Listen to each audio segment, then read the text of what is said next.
Hello again, everyone. This is Chris Scher, and that is Robert Hardy. And this is the Citizen Sports Weekly for Thursday, March 24th, 2016. Happy birthday to Kristen Wolford. And how about it? And a day late happy birthday to Sarah Hardy. That's right. And it's my mother-in-law's birthday. How about that? Joanne Lawler. And I won't say how old she is, because you know how ladies are about those things. But she's celebrating a milestone, and I won't be there for the celebration tonight. But, you know, I'll be there in spirit, and happy birthday to the best mother-in-law in the world. The big 2'9", I'm sure. Yes, 29. Yeah, she looks good for her age. That's what a good son-in-law would say about his mother-in-law, though. Sure. So, all right, we're going to talk about some sports topics. We're going to get in the NCAA bracket and, of course, Syracuse. But Robert brought up a very good idea here before we got started, and that is the legalization of MMA in New York State, or the imminent legalization, because the governor has not signed the legislation yet, but it's basically a done deal. So, Robert, I have to admit, I'm not an MMA fan. I don't follow MMA. I don't follow UFC. I really don't know many of the major fighters in those circuits. Ronda Rousey obviously is to me the most famous mixed martial arts fighter.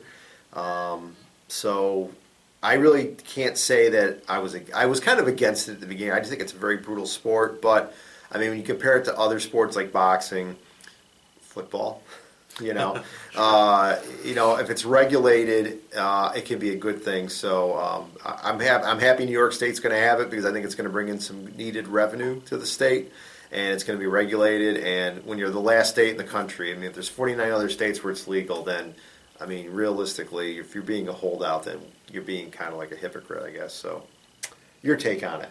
Yeah, I think it's certainly a big development in the sports world. Having New York, one of the largest states in America, to finally end the ban. Almost 2 decades. The professional MMA anyway has been banned in New York. There was a loophole that allowed amateur MMA events to happen, but unregulated amateur MMA. So that's part of this. Those amateur events will be regulated. The professional fighters will be able to compete here. So it's a big thing. And UFC in particular has some New Yorkers on their roster. So this will give them a chance to fight in their home state. So UFC and among others looking to have fights here later this year if the State Athletic Commission gets the regulations done in short order. And later this year for the first events in New York. Now, did New York actually have a ban, like the legislature actually passed saying no professional MMA in New York State, or was it like just never approved? I mean, there was just like no approval for having pro MMA in New York State. Yeah, I won't go too deep into it, but yes, there was a ban in place back in '97. It actually came after UFC in its early days, and that UFC was much different back then. It was really kind of. If you've seen the movie Fight Club, comparable. Well, I think that's why I was kind of against it at the beginning there. So yeah. So they actually held an event in Buffalo at the former Memorial Auditorium that's since been torn down, and that was kind of the turning point where, and there was some opposition before, but that was kind of the turning point where people started to say, okay, we've got to ban this here. And they did. Back in 1997, they voted to ban it. Governor Pataki at the time signed it, and that has been the law of the state since then, up until now, of course. Okay.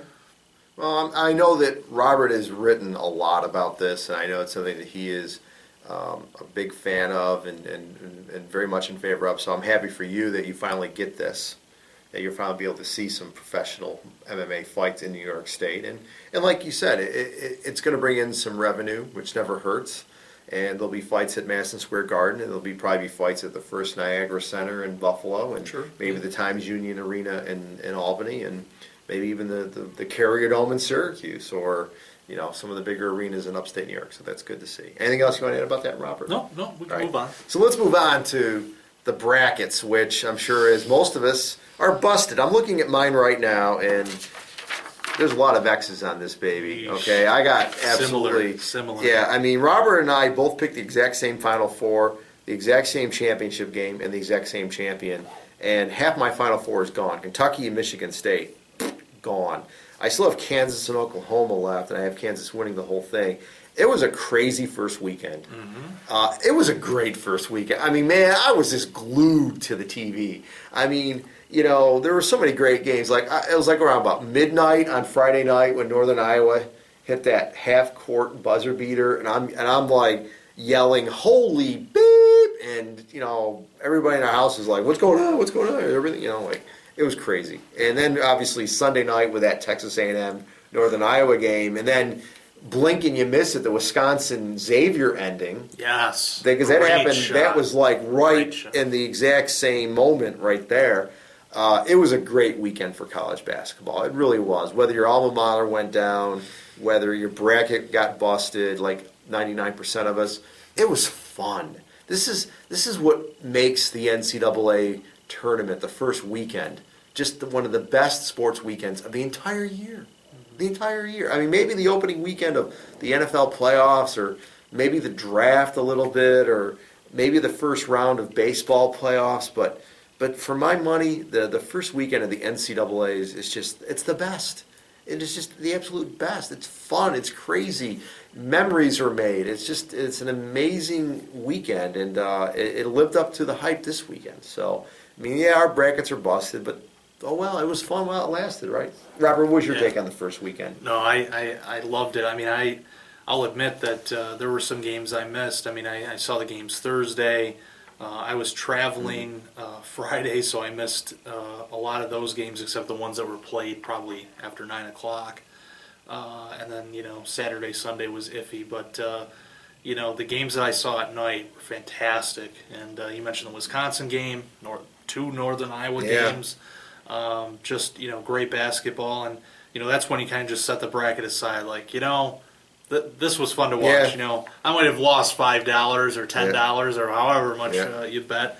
But, but it was fun, to watch those games play out. And, yeah, my bracket is in rough shape. Looks a lot like mine, probably. Yeah, it's similar. I mean, you have Miami going to the Elite Eight. I actually had Arizona in that spot, which in hindsight was a bad idea. The lower left part of my bracket, I have Oregon and Duke, playing tonight, and I have Oklahoma obviously there. I think that part of my bracket is actually looking pretty good. It's the right side that's a little rough, just like you. So it's kind of the fun of it. If you don't follow college basketball a lot, admittedly, I watched some but not a lot this year. It's always a mystery. Who's going to pull it out? A lot of hype behind Michigan State, and look what happened to them. So, it's always interesting. Yeah, nothing better than losing one of your Final Four teams. Heck, one of your last two teams on the first day of the tournament. That was just absolutely insane. So, and then Syracuse. I mean, I did pick Syracuse to beat Dayton.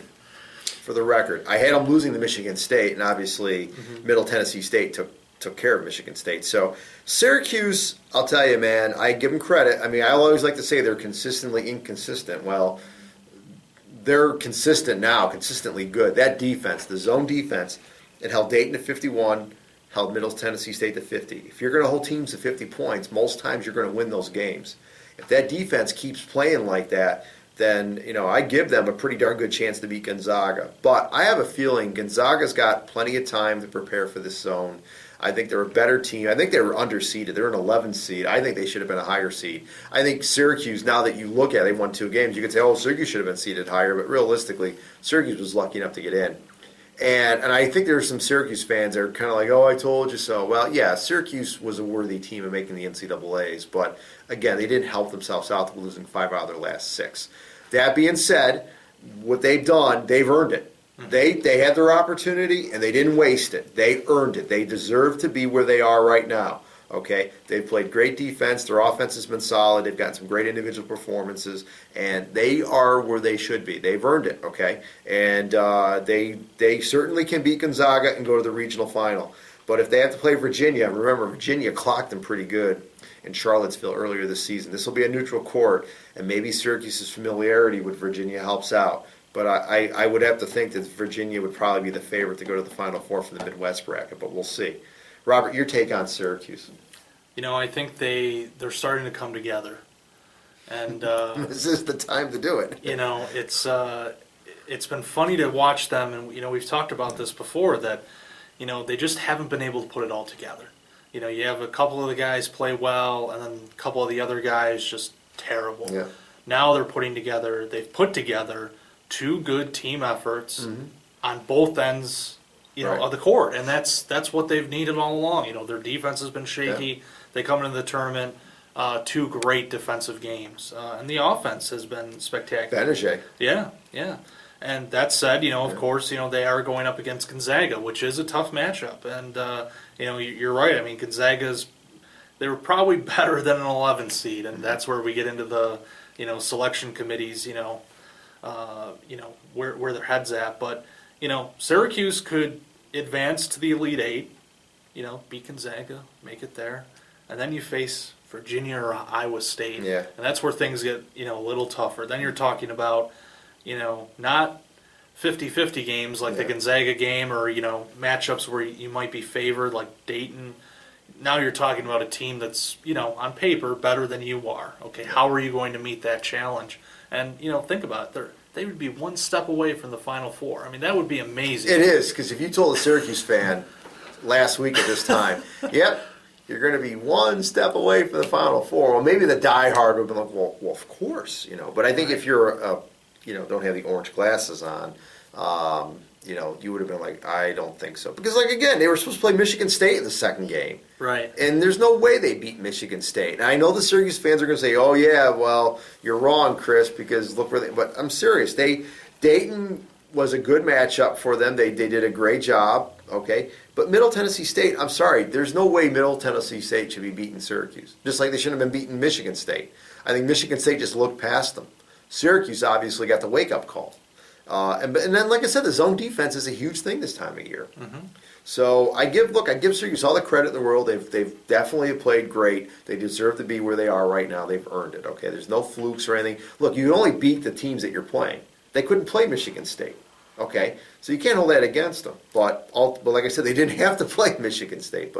So it'll be fun this weekend, and I'm looking forward to it. And I know you are. And like I said, our brackets are pretty much busted, but it should be fun as we nurse our way to the Final Four coming up next weekend. Yeah, I mean, for me, the Syracuse thing, I've heard some people say, or, whether it's social media or wherever, oh, Syracuse got lucky. It's the tournament. No, they didn't get lucky. You play who keeps winning. Yeah. That's who you go up against. If you keep winning, you're going to play another team that's been winning. And, in that case, Michigan State lost. Yeah. And Middle Tennessee, they played the better game and they deserved to be there. And Syracuse beat them. Yeah. Now you get Gonzaga as 11 seed. And it's not like Syracuse barely won these games. They convincingly won. I mean, they won by 20 points, 20 points plus in both games. They kicked butt. I mean, it's not like they just, they needed a buzzer beater to beat Middle Tennessee State. They clocked them. Yeah. They clocked Dayton. I mean, it's just there's no doubt about it here. This team is, like you said, they're peaking, and and it's kind of funny they're doing it now because 2 weeks ago this time they were getting. They didn't even win an ACC tournament game. They almost pulled a comeback against Pitt, but they played horrible against. After they were beating Pitt by double digits. They were beating Pitt by double digits, and then they trailed Pitt by double digits, and then they had a chance to win at the end. And I mean, it's just like I said, it just shows you how crazy college basketball is this time of year, how much fun it is. And like I said, Syracuse, I mean, could be in the Final Four. Yeah. What's crazy to me is they could end up playing Virginia, ACC foe. Mm-hmm. They make the Final Four. Who could they end up playing? North Carolina, another ACC foe. Yeah, I know. I mean, it's crazy. And, in those situations, these teams know each other. Yeah. So, you can't really say, oh, well, UNC's a 1 seed, they've got the clear advantage. Well, Syracuse has seen them before. Remember, Syracuse went to Chapel Hill and nearly beat them. Yeah. Now, think about this. We could have an all-ACC Final Four. Yes. That is, yes, you could have Miami out of the South. Duke out of the West. Syracuse or Virginia out of the Midwest. And North Carolina out of the East. Yes. Could you imagine? I mean, everybody loves to talk about 1985. 3 of the 4 Final Four teams are from the Big East, which was Georgetown and Villanova and St. John's. Okay, but think about it. We could have 4. If that happens, we have all 4 Final Four teams in the ACC. That is mind-blowing. Absolutely mind-blowing if that happens. And, we'll see what happens. I hate to say it, but I got Kansas winning the whole thing. And if I got any chance of winning our office pool, I need the Jayhawks to continue playing well. So, but we'll see what happens. Yeah.